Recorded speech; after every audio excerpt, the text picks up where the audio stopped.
É claro que campanha é campanha, né? Mandato é mandato, já era mais do que esperado, a não ser que fosse um louco completo, né? Que o Milei, e a partir do primeiro turno ele já dourou bastante a pílula, Sim, né? sim. Mas, de fato, para uma semana é uma mudança. É claro que ele não poderia abrir mão da relação com o Brasil, da relação com a China e tudo mais, né? Seria, enfim, decretar a falência absoluta e irrecuperável da Argentina, né? Mas é uma mudança, dá para chamar de recuo, de amadurecimento do Milei? O que é isso para vocês? É pragmatismo, né? Não, sim, Rafael? Acho que até principal... certo ponto, sim. Então, mas ele em uma tá... semana ele partiu lá em Buenos Aires estão dizendo que existe o Milei sem óculos e o com óculos. Vocês viram essa daí ou não?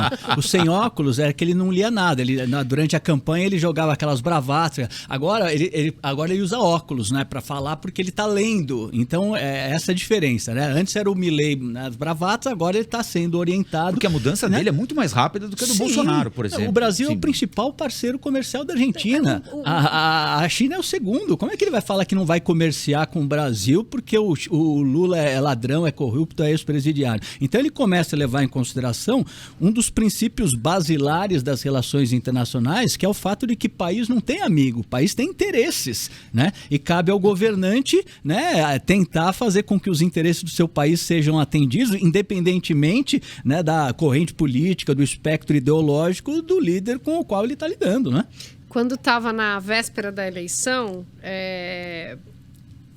eu participei de uma entrevista em que eu falei, eu duvido que o Milei possa abrir mão do Brasil e do Mercosul, porque é matemático. Um cara, ele é economista. Sim. É um país que não tem dinheiro, não tem dólar. A grande crise da Argentina hoje é porque ela não tem crédito no mundo, ela não consegue fazer circulação de dinheiro, então ela depende de dólares. Aí você vai abrir mão de quem compra as tuas exportações? Ou seja, não tinha o menor cabimento. Sentido, não tinha, tipo assim, não tinha o menor cabimento. E assim, ele estava concorrendo à eleição para ser presidente de um país, não é que é da Suíça, é de um país, é como se nós aqui que nascemos no século XX, a gente sabe o que é inflação, até 94. Sim. Quem tem abaixo quem nasceu depois de 94 não tem ideia do que é inflação. E a gente sabe o que é desgastante conviver com inflação, que um dia o iPhone vale... na época valia 1 milhão de cruzeiros e depois, dali no dia seguinte, valia 1 milhão e 500 mil cruzeiros. Então, viver isso, sabendo a dificuldade, quantas tentativas e erros a gente fez aqui no Brasil para acertar o caminho do gol aí, para a estabilidade do Plano Real. Então, era impossível imaginar que ele ia continuar com esse personagem quando o que ele está herdando, o que ele quis herdar uma economia que está em frangalhos. Sim, mas ele só foi eleito pelo personagem, né? Acho que, não sei se só, mas boa parte... porque ele foi um fenômeno eleitoral, né? Então, que ele ia deixar o personagem em algum momento, né? Era isso ou a morte, né? Não tem muito... É como se ia acelerando o carro em direção ao muro, né? Interessante, porque eu estava ouvindo, desculpa, Paulo, mas é que eu estava ouvindo hoje uma entrevista de uma cientista política argentina, em que a consultoria dela tinha feito uma divisão de quem era o perfil do eleitor. E um dos eleitores é o que via o Milei como um entretenimento, que são esses jovens que não entendem o que está acontecendo. Pega o cara no TikTok com a motosserra. Legal, exatamente, que estavam lá levantando bandeira para eleger, que não tem ideia. Então, assim, uma parte dos eleitores do Milei comprou ele pela embalagem. É uma loucura, mas é real. O Brexit aconteceu assim também. Então, aí você tem um cara que comprou pela embalagem. E esse mesmo cara que vai se frustrar. Porque ele mesmo já avisou, olha, nos 2 primeiros anos... A inflação continua. A inflação continua e vai aumentar. Assim, não tem, e não teria para nenhum presidente eleito, né, nem para ele, nem para o Massa, não tem perspectiva, nem no médio prazo, talvez, né, talvez para a coisa começar a melhorar no médio prazo, mas ele vai ter de lidar com uma frustração pelo que ele prometeu ser e não concretizou, que era um radical, que corta tudo, que acaba com tudo, que não conversa com um comunista.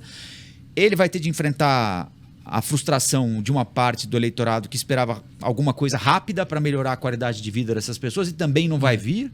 Ou seja, e com um congresso que não lhe é assim, não é o espaço mais acolhedor para ele num primeiro momento, né? Então, é muito problema junto para um cara que apareceu do nada, né? Sim, tem um desafio enorme, né? Porque vocês lembraram aí uma inflação de 140% e não há dúvida nenhuma de que há necessidade de se cortar gastos na Argentina, porque é um país que gasta muito mais do que arrecada, então por isso não fazia nenhum sentido, né, deixar de comercializar com os principais parceiros.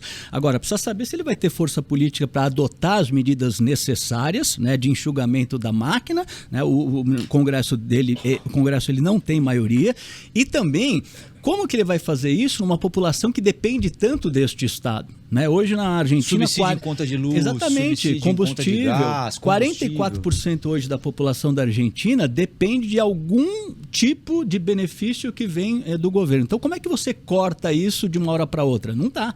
Então, é um desafio enorme e lembrando que ele, né, vai ter pouco apoio no Congresso. Ele vai ter que fazer lá uma conjunção muito forte. Né? Só para fazer uma comparação, quando o Bolsonaro foi eleito, ele se elegeu pelo PSL, ele elegeu acho que 52 deputados, 51, alguma coisa assim, mas era esse número. E o PT, 10% da Câmara. E o PT, naquele ano, elegeu 54, 2 a mais. Ou seja, para você ver o nível como que era igual.